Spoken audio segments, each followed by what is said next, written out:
사이다 무비튼. 돌싱남인 내게는 2명의 아이가 있었다. 친권은 전처에게 돌아갔기 때문에 난 다시 독신이 됐고 아이들은 지금 새아빠와 같이 산다. 이혼 사유는 전처의 불륜이었다. 배우자의 불륜도 모자라 아이들까지 뺏긴 나는 큰 절망을 맛봐야 했다. 자포자기하는 심정으로 살다가 어느 날 만난 사람이 바로 지금 아내다. 아내는 밝고 씩씩하며 매사 긍정적인 성격의 소유자로 그 인품에 반해 연인이 되었고 몇 년 뒤 결혼했다. 아직 옛날의 상처가 다 아물었다고 할 수는 없지만 그래도 행복했다. 아이들은 전처와 불륜남에게 뺏겼지만 기쁘게도 지금의 아내와 사랑의 결실로 아이를 1명 낳았다. 결혼 전까지는 전처 사이에서 생긴 아이들과 가끔 만났지만 상간남이 아빠 자리를 꿰찼기 때문인지 딱히 부모 자식 사이 같지가 않다. 사실 지금 아내에게도 버려질까봐 불안한 적도 많았다. 전처와 다르다는 건 알지만 아직 트라우마를 극복하지 못했기 때문에. 그래도 지금은 다정했다. 많은 일이 있었지만 당신과의 관계는 변함없어. 그렇게 말해주었다. 얼마나 기뻤는지 모른다.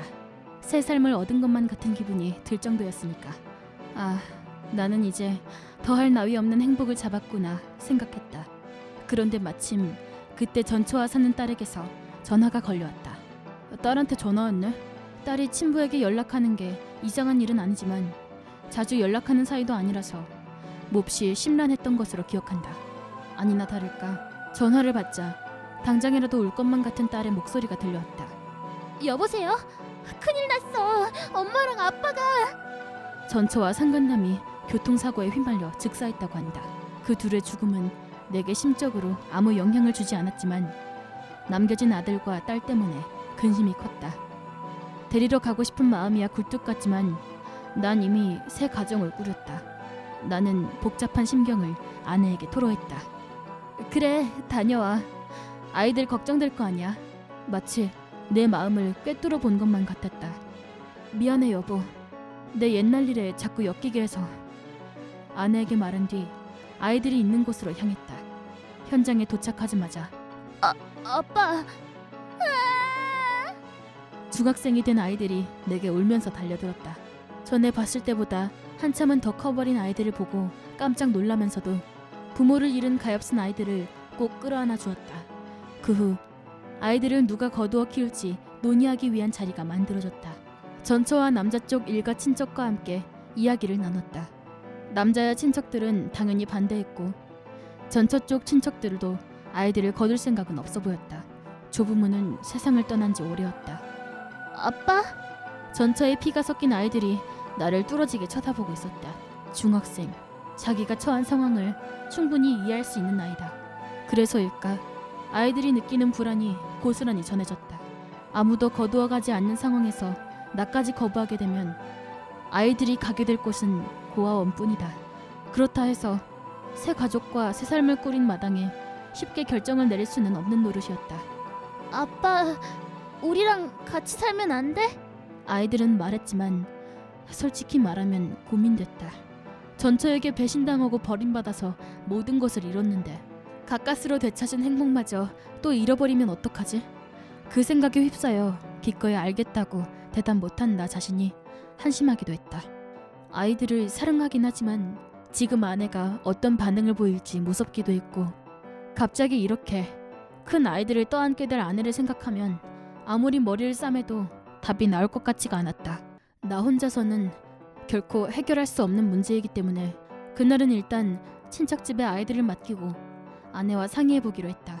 그런데 아내 입에서 상상도 못한 말이 튀어나왔다. 괜찮아, 데려와.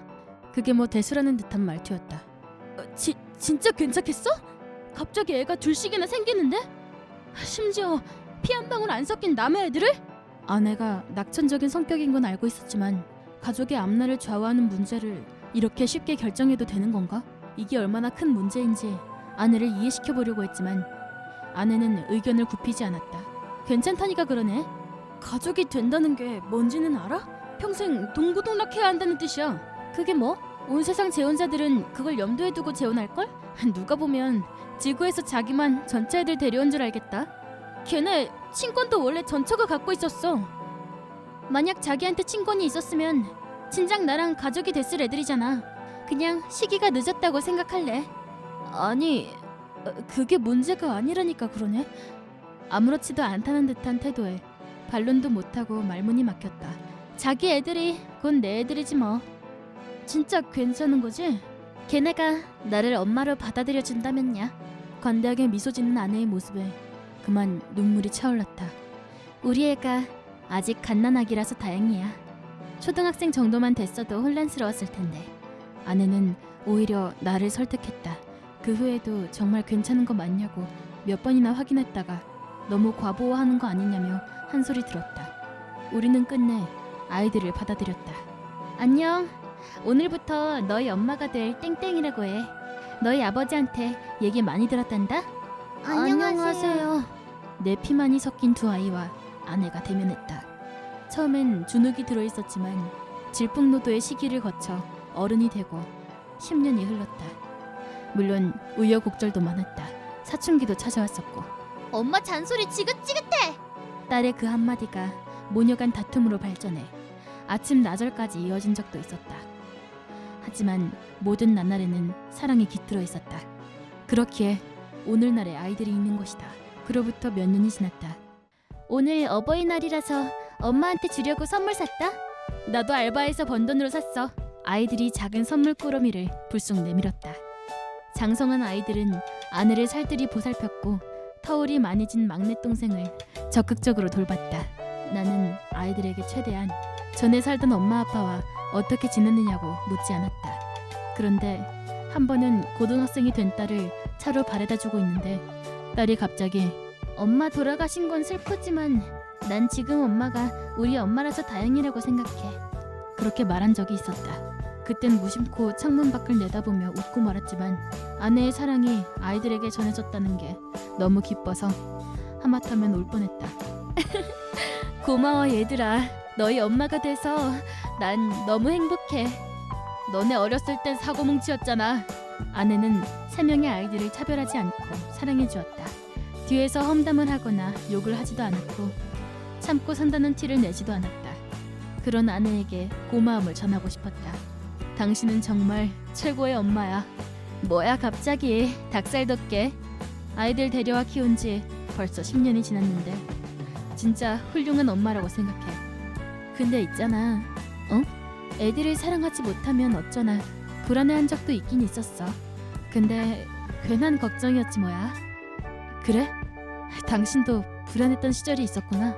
나라고 없었겠어? 아내는 늘 이런 식으로 웃는다. 이 미소가 나와 아이들에게 얼마나 큰 구원이었는지 아내는 알까?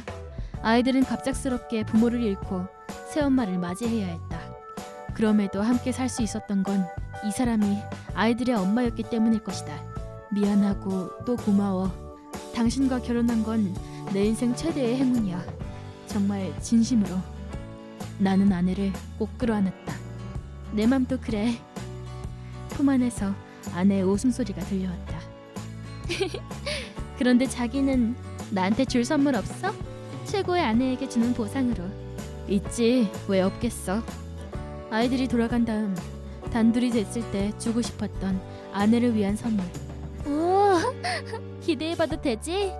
농담 삼아 한 말인데 내가 진짜로 선물 준비했다고 하자 아내는 조금 쑥스러워하면서도 그다지 기대하지 않는 듯했다. 나의 마음과 아이들의 제안으로 셋이서 함께 고른 선물은 바로 아내를 향한 고마움과 앞으로도 잘 부탁한다는 뜻이 담긴 아내 손에 딱 맞는 반지였다. 생일도 크리스마스도 아닌 그냥 어버이날에 예상치 못한 선물을 받고 아내는 과연 어떤 표정을 지을까 생각하니 절로 미소가 지어졌다. 이번 영상은 어떠셨나요? 재밌게 보셨다면 구독, 좋아요에 댓글까지 달아주시면 감사하겠습니다. 그럼 다음 영상에서 만나요.